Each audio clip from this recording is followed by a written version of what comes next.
Good evening everyone. Audio video clear है आप लोगों तक? Happy sunken.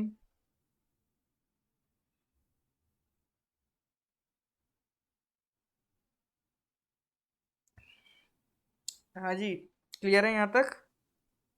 स्टार्ट करें फिर हम लोग। हाँ जी, तो इवनिंग करेंट अफेयर्स स्टार्ट करें। तो करीब 70 क्वेश्चन सर हो चुके थे। 3 क्लास और लगेंगी, 3 क्लास बाद आपका ये क्या कहते हैं, जैन वो फरवरी कंप्लीट। ठीक है, फरवरी के बाद फिर हम स्टार्ट करेंगे आपका मार्च का करेंट अफेयर्स। ठीक है,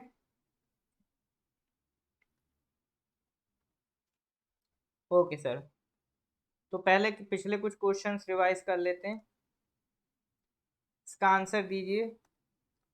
अभी प्रधानमंत्री नरेंद्र मोदी ने इनॉग्रेट किया 14th edition of the Aero India 2023 at the air force station in Yelahanka. तो येलाहांका किस स्टेट में है, सॉरी किस सिटी में है? चंडीगढ़ में है, न्यू दिल्ली में है, बेंगलुरु में है या फिर हैदराबाद में? येलाहांका कहाँ पर है sir? Chandigarh, new Delhi, Bengaluru, Hyderabad.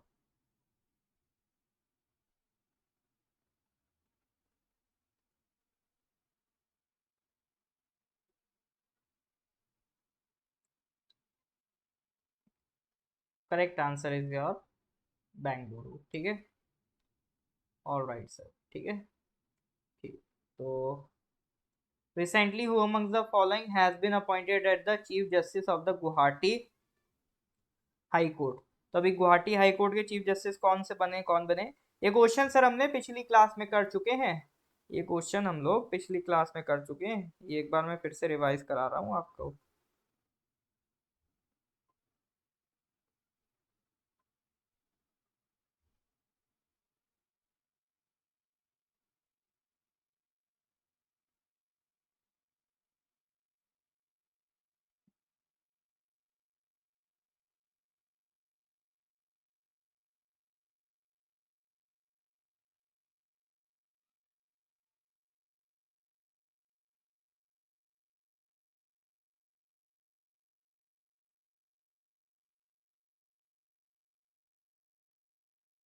All right, justice Sandeep Mehta. ठीक है, कौन है सर? जस्टिस संदीप मेहता, बिल्कुल।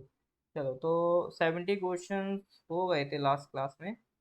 ओके, तो आज करना है, ये 65 था, ये भी कर लिया था। ये क्वेश्चन नंबर 69 70। ठीक है, तो first solid waste to hydrogen plant ये कहाँ लग रहा है? पुणे में। ठीक है, तो क्वेश्चन नंबर 70 तक हमारी गाड़ी आ गई थी। आगे सर स्टार्ट करते हैं क्वेश्चन नंबर 71 से। India has propose a global initiative called Millet International Initiative for Research and Awareness. Millet International Initiative for research and awareness. ठीक है, तो ये इनिशिएटिव किसने दिया है सर? इंडिया ने दिया है। तो इसका जो इस इनिशिएटिव का सेक्रेटेरिएट है, इसको हम प्यार से बोल रहे हैं मीरा। तो इसका सेक्रेटेरिएट किस सिटी में है? हैदराबाद, नागपुर, पुणे, दिल्ली? बताइए सर, लगाइए तुक्का। हाँ जी, आज मार्शल जी आए हैं क्या? मार्शल जी भी शायद गए होंगे आपका त्योहार पे। तो मीरा का सर हेडक्वार्टर कहाँ है? अब सॉरी, सेक्रेटेरिएट इसका कहाँ है? हैदराबाद, नागपुर, पुणे, दिल्ली? हाँ जी जनाब।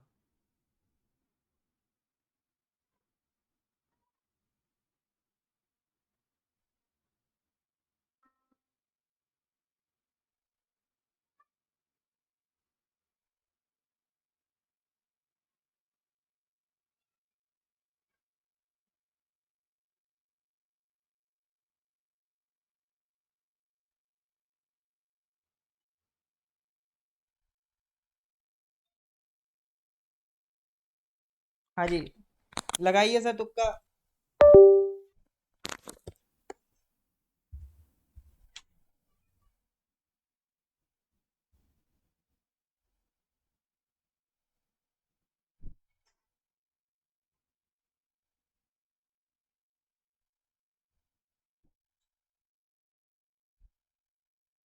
क्या लग रहा है आंसर? तुक्का अंधा ही होता है, मतलब कौन सा आप देख के तुक्का लगाते हैं ना, अंधा तुक्का ही होता है, लग जाए तो लग जाए। हाँ लेकिन बस ये कोशिश करनी होती है, थोड़ा सा लॉजिकल हो जाए तो बेटर है। चलो, मिलेट की बात हो रही है सर, इसका जो आपका सेक्रेटेरिएट है, ये जो इनिशिएटिव बन रहा है इसका सेक्रेटेरिएट है आपका दिल्ली, ठीक है। चलिए, कोई बात नहीं, बड़े बिखरे बिखरे से आंसर थे इसके, तो करेक्ट आंसर इज दिल्ली। देखो मिलेट्स के लिए ना इस बार जो यूनाइटेड नेशंस है वो काफ़ी काम कर रहा है, साथ ही साथ मिलेट्स को लेके हम भी बहुत इस बार स्ट्रांग हैं। मिलेट का मतलब क्या होता है? मिलेट का मतलब होता है जो भी आपका ना दालें होती हैं ना, उनको हम मिलेट्स कहते हैं। मिलेट मतलब दाल, ठीक है। तो 2023 को यूनाइटेड नेशंस ने इंटरनेशनल ईयर ऑफ मिलेट्स इसको डिक्लेयर किया। मिलेट्स सर ज़रूरी क्यों है? क्योंकि देखो मिलेट्स आपका न्यूट्रिशन से भरपूर होती हैं, और मिलेट्स की जो कॉस्ट होती है वो कम होती है, तो कम कॉस्ट में हम एक अच्छा न्यूट्रिशन दुनिया को प्रोवाइड कर सकते हैं यूजिंग मिलेट्स, ठीक है। तो ये इस इम्पोर्टेंस है मिलेट्स का, तो दुनिया भर में मिलेट्स का प्रोडक्शन बढ़े, इसीलिए यूनाइटेड नेशंस ने 2023 को डिक्लेयर किया है international years of millet, millet के तौर पे। और चूंकि अब हम G20 के प्रेसिडेंट भी हैं, इंडिया के पास G20 की प्रेसिडेंसी है, तो इस बार अब हमारा टारगेट है कि एक मिलेट्स को लेके पूरा एक इनिशिएटिव हम लॉन्च करें, ठीक है। एक सीड मनी हम बनाएंगे, दुनिया को कंट्रीब्यूट करेंगे, तो मतलब एक डिफरेंट डिफरेंट सीड्स मिलेट्स के हम दुनिया को प्रोवाइड करेंगे, ठीक है। तो जो मिलेट रिसर्च की इंस्टीट्यूट है हैदराबाद में, वो इस काम में मदद करेगी। इसका सेक्रेटेरिएट हमने दिल्ली में बनाया है। मिलेट्स आपकी एक ऐसी क्रॉप है जो थोड़ा सा, जिसको पानी की भी ज़रूरत कम होती है, ठीक है। इसको आपका पानी की रिक्वायरमेंट भी कम होती है, ठीक है। और थोड़ा सा इसको सर्दी का मौसम चाहिए होता है, ठीक है। तो इसलिए ये आपका मिलेट्स की प्रोडक्शन पे हम ध्यान दे रहे हैं। चलो नेक्स्ट क्वेश्चन इज 72, ये फरवरी का करंट अफेयर्स है। हाँ, तो क्वेश्चन नंबर 72 की हम बात करते हैं। Recently which of the following states has allotted ₹13,000 crores to the Eastern Canal project to harvest the surplus water of Chambal River and its tributaries?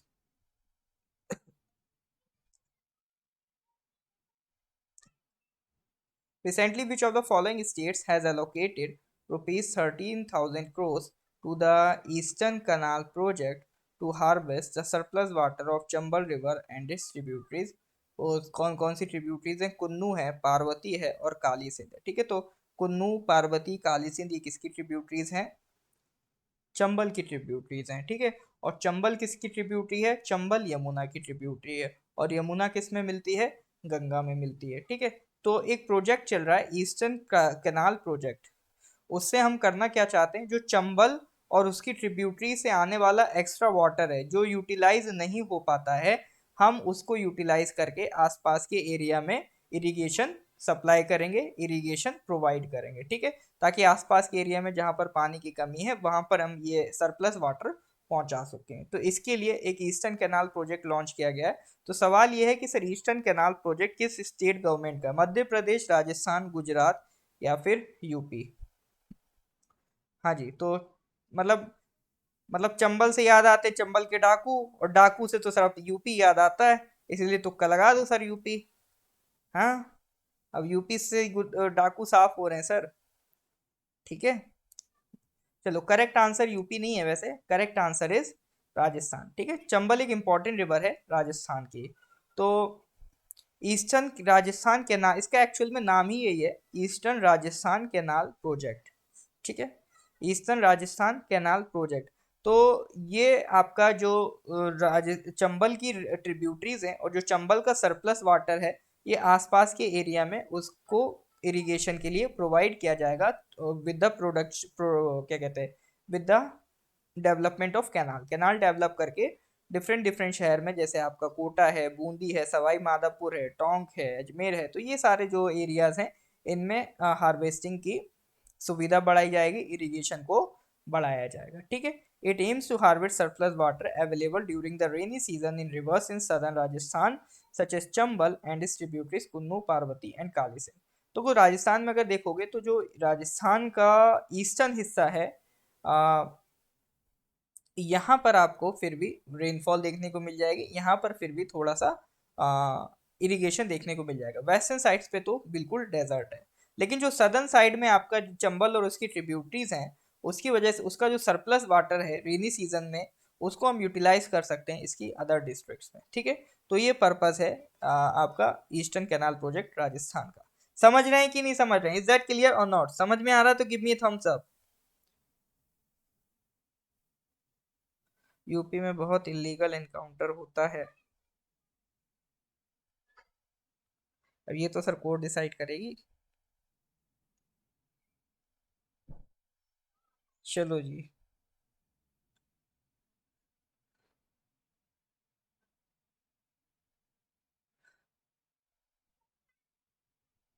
Actually India में क्या हो गया ना, लोगों की डिमांड ऐसी होती है कि देखो democracy works on the majority view, है ना। अब मेजोरिटी की डिमांड क्या होती है ना, मेजोरिटी को मजा आता है एनकाउंटर सुनने में ना। तो हम भरोसा कम करते हैं जुडिशरी पे, हमें लगता है कि हाँ अगर किसी का अरेस्ट किया एनकाउंटर कर देना चाहिए, ठीक है।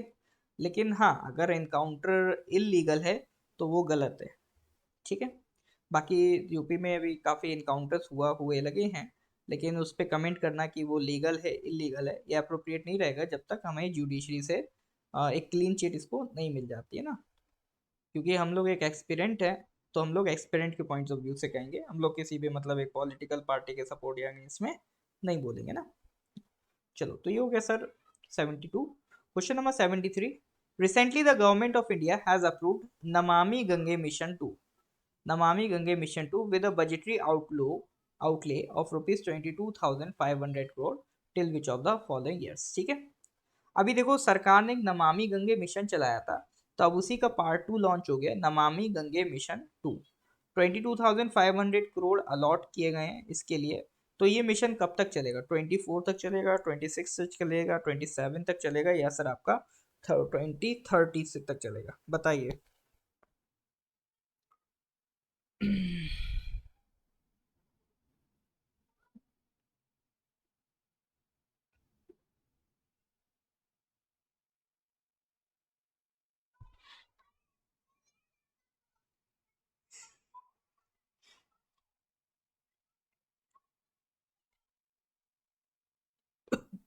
2030 नहीं सर, नमामि गंगे 2 प्रोग्राम आपका 2026 तक चलेगा।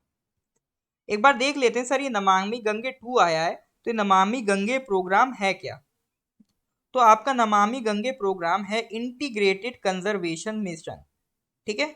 यानी इसका काम क्या है? गंगा नदी की सफाई। तो दो ऑब्जेक्टिव है इसके।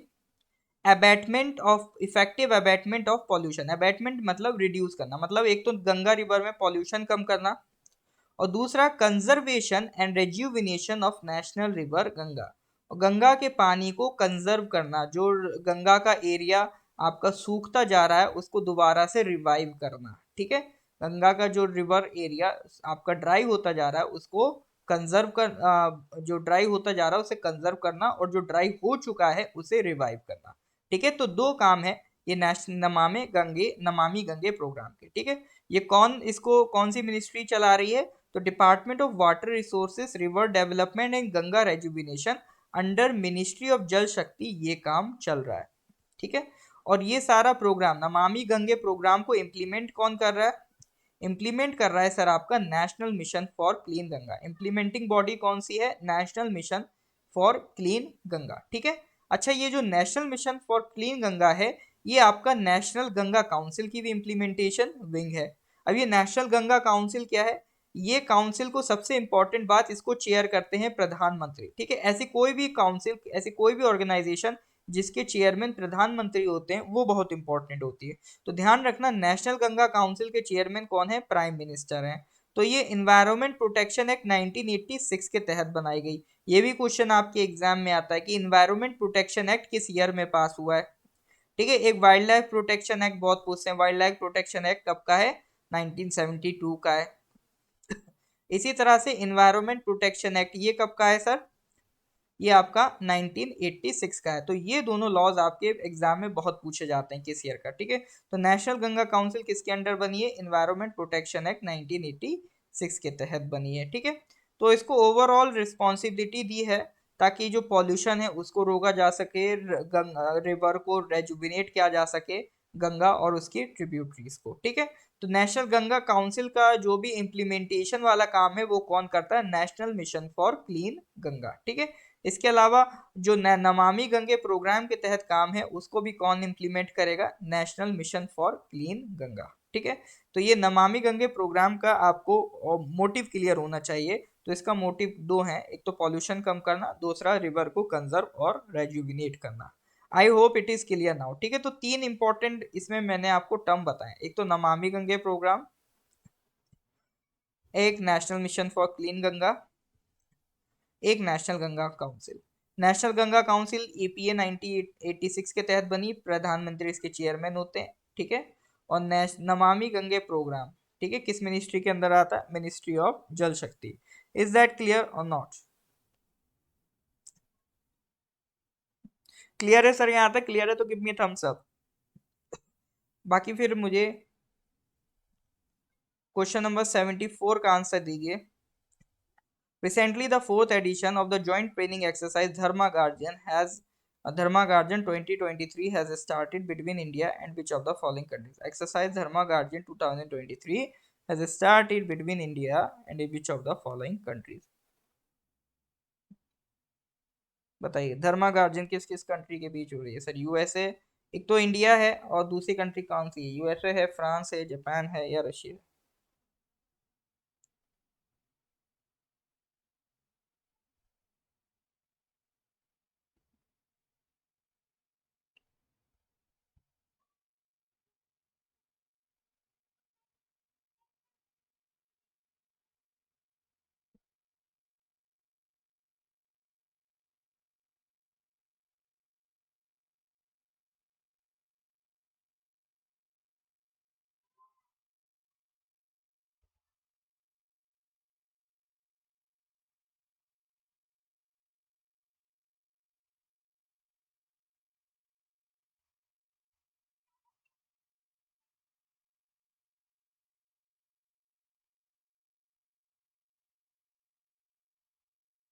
हाँ जी सर, बताइए।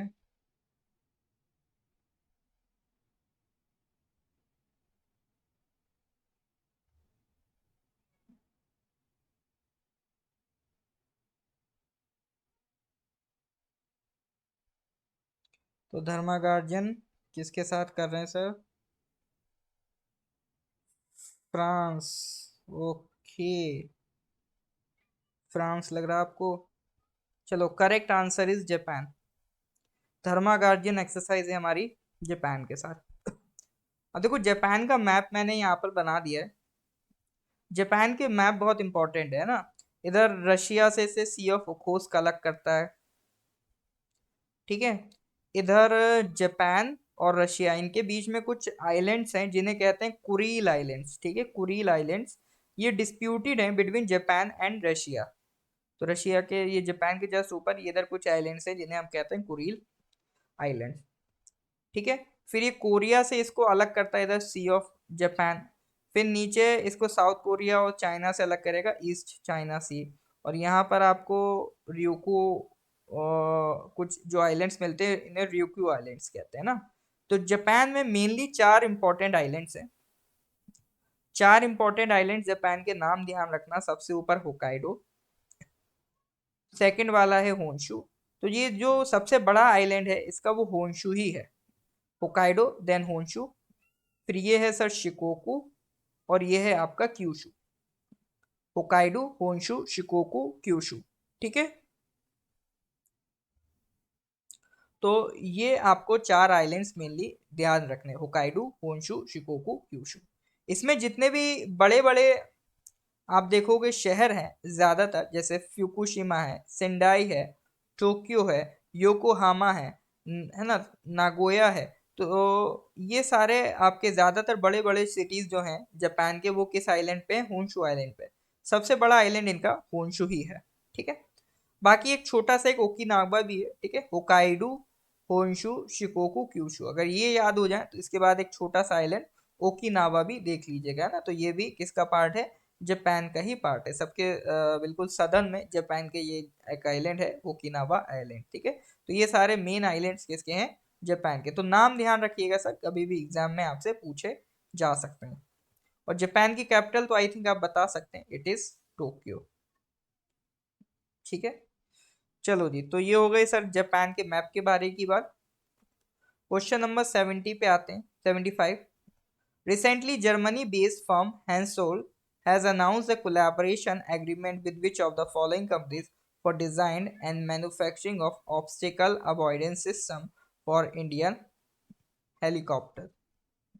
Recently, Germany-based firm Hensoldt has announced a collaboration agreement with which of the following companies for design and manufacturing of obstacle avoidance system for Indian helicopters। ठीक है, तो एक कंपनी है हैंसोल्ट, उसने एक इंडियन कंपनी के साथ एग्रीमेंट साइन किया है। तो पर्पस क्या है, इंडियन हेलीकॉप्टर्स में एक नई टेक्नोलॉजी सेट की जाएगी, ऑब्स्टिकल अवॉइडेंस सिस्टम। ठीक है, तो उसके मैन्युफैक्चरिंग और इम्प्लीमेंटेशन के लिए एक इंडियन कंपनी के साथ एग्रीमेंट साइन किया है हैंसोल्ड ने। तो वो कौन सी कंपनी होगी? ठीक है, इंडियन हेलीकॉप्टर्स के लिए। हाँ बिल्कुल सर, अब देखो यही होता है तजुर्बा। अब आप लोग इस तरह के इतने क्वेश्चंस कर चुके हो कि आपको पता है कि सर एयरक्राफ्ट की बात हो रही है ना, अगर इंडिया की कोई कंपनी होगी जो एयरक्राफ्ट से डील कर रही होगी, एरोस्पेस से डील कर रही होगी, तो मोस्ट प्रोबेबली वो कौन होगी सर? Hindustan aeronautics limited. ठीक है, इसको कहते हैं सर एक्सपीरियंस। तो ये यही चीज मैं कहता हूँ, इसीलिए क्वेश्चंस की प्रैक्टिस करो, करते करते आपको ना ये स्किल्स डेवलप हो जाएंगी, ये एक्सपीरियंस डेवलप हो जाएगा कि अगर क्वेश्चन का आंसर नहीं भी आता है बट फिर भी आप आइडिया लगाना सीख जाओगे।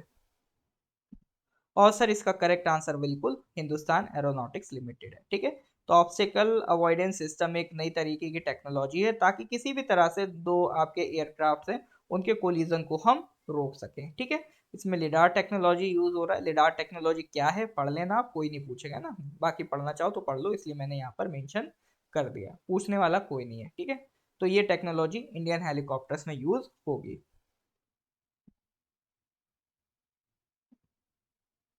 ओके, जो बिपिन रावत वाला हेलीकॉप्टर था वो मौसम खराब होने की वजह से क्रैश हुआ था। हाँ बिल्कुल, अगर इस तरह के सिस्टम्स और एडवांस डेवलप होंगे तो इस तरह का जो क्रैश था हम उसको भी और अच्छी तरह से रोक सकते हैं। ठीक है, क्वेश्चन नंबर 76 पे आ जाइए। What is the rank of India in the recently release services trade restrictiveness index 2022 by the OECD?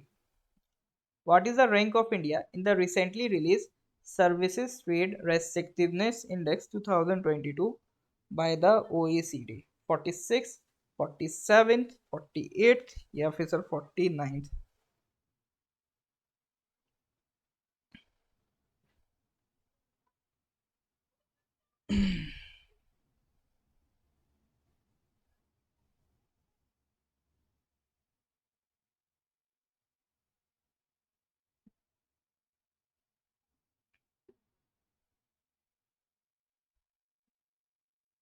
हाँ जी सर, क्या आंसर लगाएंगे? सर्विसेज ट्रेड रेस्ट्रिक्टिवनेस इंडेक्स, ये सर मीजर क्या कर रहा होगा? इसको OECD निकालता है, सीधे ये बात समझ में आ गई। लेकिन ये सर्विसेज ट्रेड रेस्ट्रिक्टिवनेस इंडेक्स होगा क्या? देखो ये चेक करता है कि इंडिया में जो ट्रेड है, ठीक है, ट्रेड को कितना मतलब रेस्ट्रिक्शन मिल रहा है, जो गवर्नमेंट की पॉलिसीज हैं कितना ट्रेड को रेस्ट्रिक्ट कर रही हैं, तो उसके अकॉर्डिंगली हर कंट्री की रैंकिंग निकाली जाती है कि किस कंट्री में इस तरह की पॉलिसीज हैं कि वो ट्रेड को रेस्ट्रिक्ट कर रही हैं। तो कौन सी कंट्री में ट्रेड को गवर्नमेंट पॉलिसीज की वजह से कितना रेस्ट्रिक्शन मिल रहा है, इसको कंपेयर करने के लिए ये रैंक निकाली गई है, सर्विसेज ट्रेड रेस्ट्रिक्टिवनेस इंडेक्स 2022। और ये कौन निकालता है? OECD निकालता है। I hope it is clear now. ठीक है, तो services trade restrictiveness index provides a snapshot of services regulatory regimes to help policy makers to assess reform options. तो यहाँ से ये पता चलता है कि सर हाँ ये हमारा रेस्ट्रिक्शन क्रिएट हो रहा है पॉलिसीज की वजह से, तो उसी के अकॉर्डिंगली हम पॉलिसीज को और बेटर बना सकते हैं। ठीक है, it provides information on regulations affecting trade in services in 22 sectors across all OECD member countries. मतलब इसमें ये कौन कौन सी कंट्रीज ले रहे हैं? जो OECD मेंबर कंट्रीज है उनको काउंट कर रहे हैं, plus India, Brazil, China, Kazakhstan, Indonesia, Malaysia, Singapore, Peru, south Africa, Vietnam and Thailand. Additional में ये कंट्रीज, इनमें सर ये रेस्ट्रिक्टिवनेस इंडेक्स को चेक कर रहे हैं। ठीक है, तो करेक्ट आंसर क्या है सर? करेक्ट आंसर इज इसका 47th। ठीक है, तो सर्विसेज ट्रेड रेस्ट्रिक्टिवनेस इंडेक्स के हिसाब से इंडिया की रैंक कितनी है? 47th है। ओईसीडी क्या है? देखो ओईसीडी बनी है इकोनॉमिक कोऑपरेशन एंड डेवलपमेंट के लिए। ठीक है, इकोनॉमिक कोऑपरेशन एंड डेवलपमेंट के लिए ऑर्गेनाइजेशन बनी है। हेडक्वार्टर ध्यान रखना पेरिस फ्रांस में। ओईसीडी एक ऐसा मतलब आप कह सकते हो ऑर्गेनाइजेशन है जिसमें दुनिया के जितने भी बड़े बड़े डेवलप्ड कंट्रीज हैं उन्होंने अपना अलग ग्रुप बना रखा है। ठीक है, ये दुनिया का एक कह सकते हो जैसे एक G7 है, वो प्रीमियम ग्रुप है। मतलब दुनिया की जो सबसे डेवलप्ड कंट्रीज हैं वो अपने आप को इस ग्रुप में रखते हैं। ठीक है,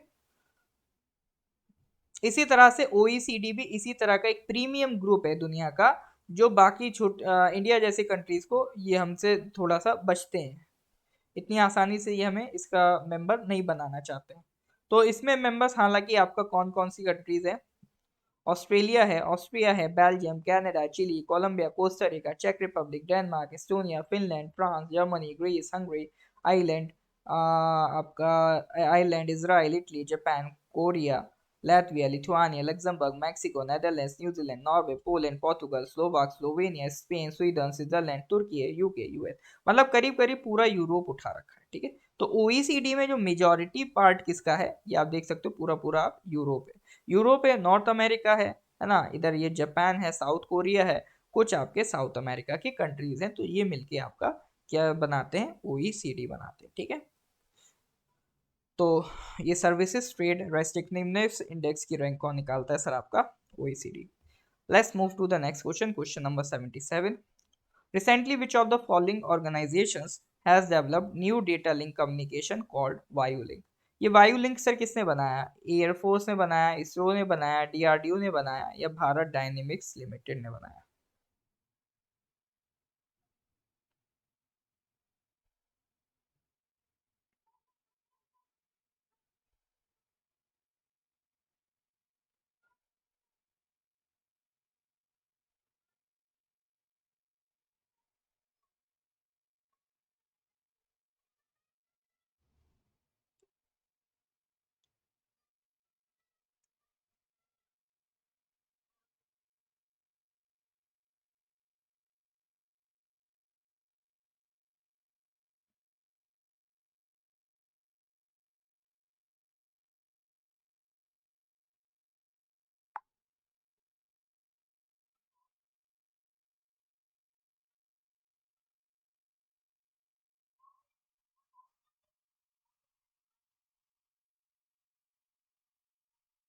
हाँ जी सर, वायुलिंक बताइए किसने बनाया? बी तुक्का लगा रहे हैं। Correct answer is air force. ठीक है, तो वायुलिंक प्लेटफॉर्म किसका है? एयरफोर्स का है। तो वायु लिंक से फायदा क्या होगा? ये पायलट्स को कनेक्टिविटी और बेटर तरीके से प्रोवाइड करेगा। Ad hoc data link communication system है ना। एड हॉक मतलब टेम्परेरी है ना, जिसमें एट द इंस्टेंट आप किसी तरह का अगर कभी डेटा कम्युनिकेशन सिस्टम बनाना हो, मान लो ये जैमर प्रूफ है। ठीक है, jammer proof uninterrupted communication with the base station. अगर मतलब ऐसा नहीं, अगर कोई जैमर लगा के वो प्लेन का बेस स्टेशन से कोई अगर चाहे तो कनेक्शन रोकना चाहे तो नहीं रोक सकता। वायु लिंक है सर, है ना, तो ये जैमर प्रूफ है, जैमर इसको रोक नहीं सकते। और कभी मान लो बैड वेदर हो जाए, और बैड वेदर की वजह से कभी कभी आप देखते हो कि बेस स्टेशन से जो एयरक्राफ्ट है उसका कनेक्शन बिगड़ने लगता है। तो ये सारी प्रॉब्लम से भी डील करता है आपका वायु लिंक। ठीक है, तो ये रेडियो कम्युनिकेशन यूज करता है, आईआरएनएस सिस्टम यूज करता है जब सिग्नल्स लो होते हैं। ठीक है, जब नॉर्मल आपका क्या कह सकते हो कम्युनिकेशन सिस्टम काम नहीं करता है, तब उस केस में इमरजेंसी पॉइंट में हम लोग वायु लिंक को यूज कर सकते हैं। जब जैमर से बचाना हो या फिर आपका बैड वेदर से बचाना हो, तो इस तरह का ये वायु लिंक प्लेटफॉर्म यूज किया जा सकता है। ठीक है, सिक्योर चैनल पे काम कर सकता है, तो ऐसा नहीं कोई पड़ोसी देश का कोई अगर हमारा ये चैनल हैक करके किसी तरह से हमारी डेटा एक्सेस कर ले, ऐसा नहीं कर सकता। सिक्योर चैनल में हमारी सारी बातें इसमें प्रोवाइड होती हैं। ठीक है sir, I hope it is clear now. ठीक है, तो ये है सर एयर वायु लिंक किसने बनाया? इंडियन एयर फोर्स में। Question number 78। Recently, which of the following companies has announced to set up green hydrogen plants at all its refineries? Which of the following companies has announced to set up green hydrogen plants at all its refineries? बताइए sir, किस company ने ये announce किया है कि वो अपनी सारी रिफाइनरी पर ग्रीन हाइड्रोजन प्लांट लगाएगी? कौन सी कंपनी सर?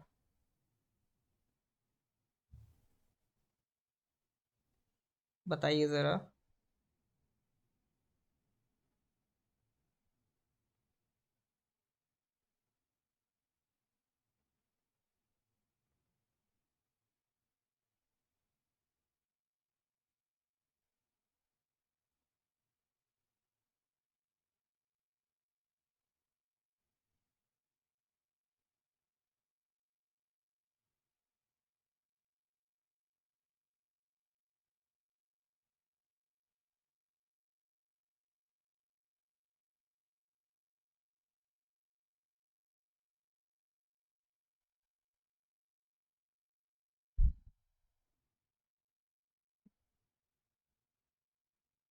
कंपनी का नाम है सर IOCL, ठीक है। ये कौन कर रहा है सर? IOCL कर रहा है, ठीक है। ये ग्रीन हाइड्रोजन होता है क्या है सर? ये ग्रीन हाइड्रोजन क्या होता है? ऐसा हाइड्रोजन का प्रोडक्शन जो आपका रिन्यूएबल एनर्जी से हो, ठीक है, जिसमें कार्बन एमिशन ना हो। हाइड्रोजन को इस तरह से प्रोड्यूस करना कि उसमें कार्बन का एमिशन ना हो, तो वो हाइड्रोजन कहलाता है ग्रीन हाइड्रोजन। मतलब करेंगे क्या, पहले तो हमने रिन्यूएबल एनर्जी क्रिएट करी सोलर और विंड पावर से, फिर उस पावर को क्या करा, एक सिस्टम में डाला, ठीक है।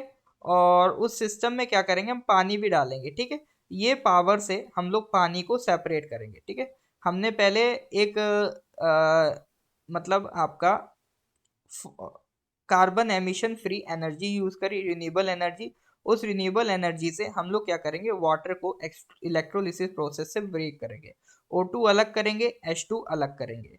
तो ये इसमें से जो निकलने वाली हाइड्रोजन गैस गैस है, उसको हम लोग स्टोर कर लेंगे, ठीक है। जिसको बाद में हम एज ए फ्यूल यूज कर सकते हैं। अब इसमें क्या होगा, इसमें फायदा ये होगा कि अगर आप जैसे मान लो ये रिन्यूएबल एनर्जी था, है ना, ये प्रोड्यूस होता है, इसे बैटरी में रखते हैं, ठीक है। फिर वो लिथियम बैटरी का फंडा रहता है, उसको लाओ बैटरी चार्ज करो, वो अलग झाम है। तो ऐसा ना करके इस एनर्जी से डायरेक्ट हम लोग क्या कर सकते हैं, H2O से हाइड्रोजन बना सकते हैं। और इसको हाइड्रोजन को एज ए फ्यूल हम सेफ रख सकते हैं, और बाद में इसको यूज किया जा सकता है, ठीक है। ये ग्रीन हाइड्रोजन हम बाद में यूज कर सकते हैं। नेक्स्ट ईयर तक हमारी हाइड्रोजन पावर ट्रेन भी आ जाएगी। इंडिया में अभी तक हाइड्रोजन पावर ट्रेन नहीं है। पहली ट्रेन जर्मनी चला चुका है, दूसरी ट्रेन चाइना चला चुका है। इंडियन गवर्नमेंट भी प्लान करे बाय 2024 हमारी खुद की अपनी हाइड्रोजन पावर ट्रेन होगी, ठीक है। तो इसीलिए ग्रीन हाइड्रोजन पे गवर्नमेंट काफी फोकस है इस टाइम, ठीक है। तो ग्रीन हाइड्रोजन के लिए IOCL ने डिसाइड किया उनकी जितनी भी रिफाइनरीज है वहां पर सर वो ग्रीन हाइड्रोजन का प्लांट लगाएंगे। आई hope it is clear now. Is that clear और नॉट? क्लियर है तो sir please give me thumbs up. हाँ जी सर, क्लियर है तो kindly give me a thumbs up.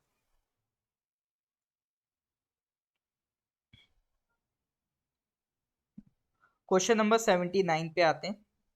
Recently, which of the following national level hackathon was organized by Ministry of Education's Innovation Cell, AICTE, Bureau of Police Research and Development, and Indian Cybercrime Center for Cyber Security? बताइए, which of the following national level hackathon?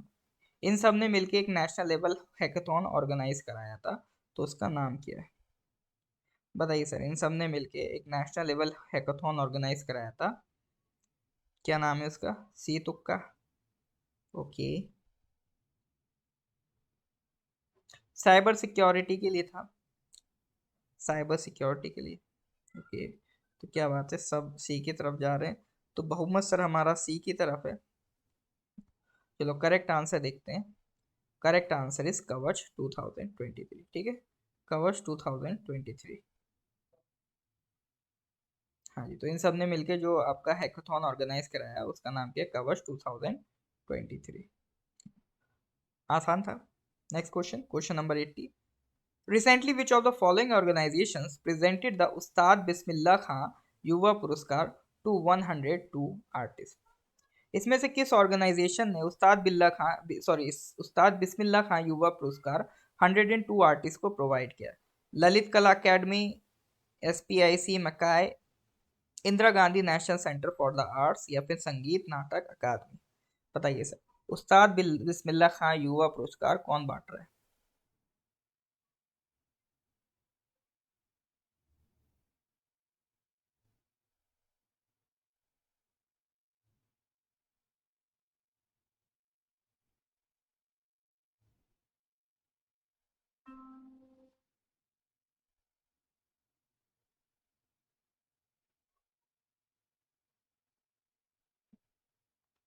Okay, correct answer is संगीत नाटक academy. तो उस्ताद बिस्मिल्लाह खां के बारे में पढ़ लेते हैं।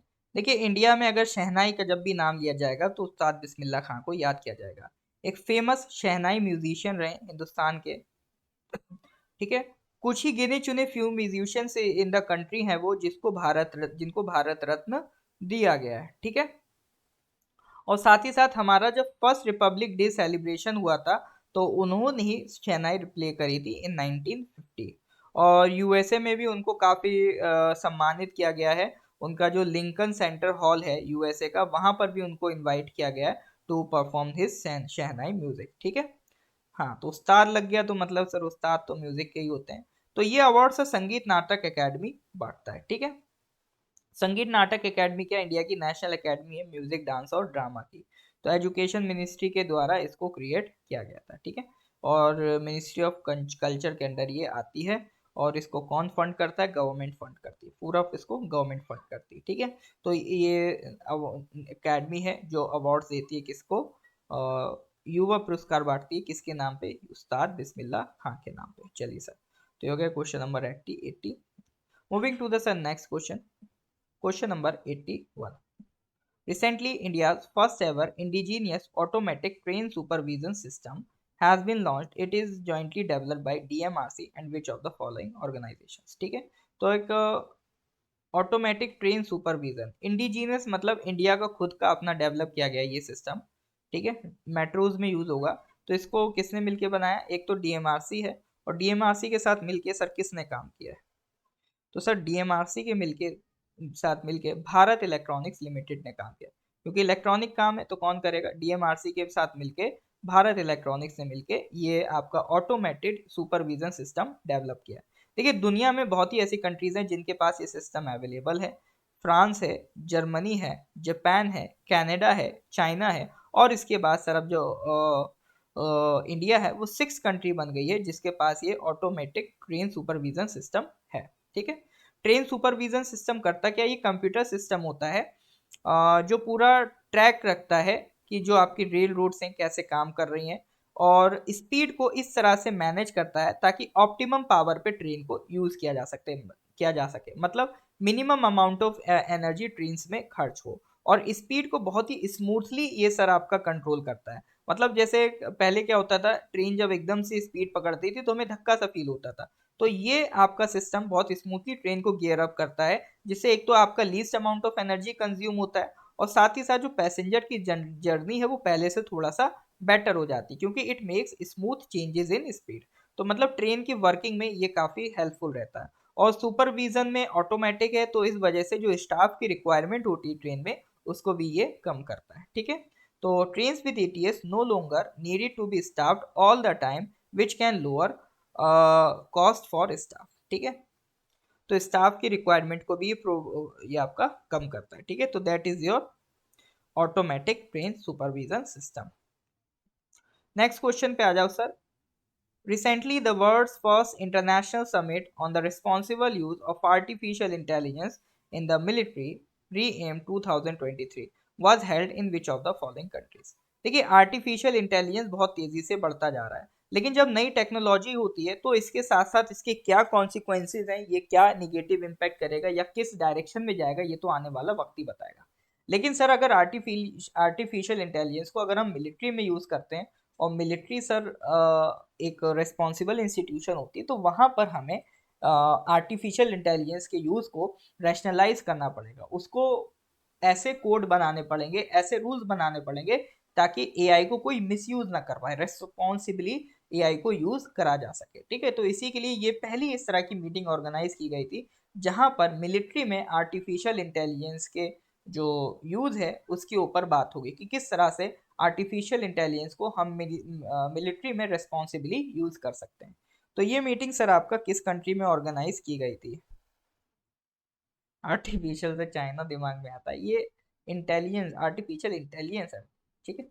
चलो, ये मीटिंग ऑर्गेनाइज हुई थी सर आपका नेदरलैंड्स में, नेदरलैंड्स का शहर है द हेग, ठीक है, द हेग। इसकी कैपिटल है एम्स्टर्डम, ठीक है। नेदरलैंड्स, यहाँ के लोग ये डच कहलाते हैं, डच कौन होते हैं, ये नेदरलैंड्स के लोग होते हैं, ठीक है। यहाँ पर ये कॉन्फ्रेंस ऑर्गेनाइज हुई थी।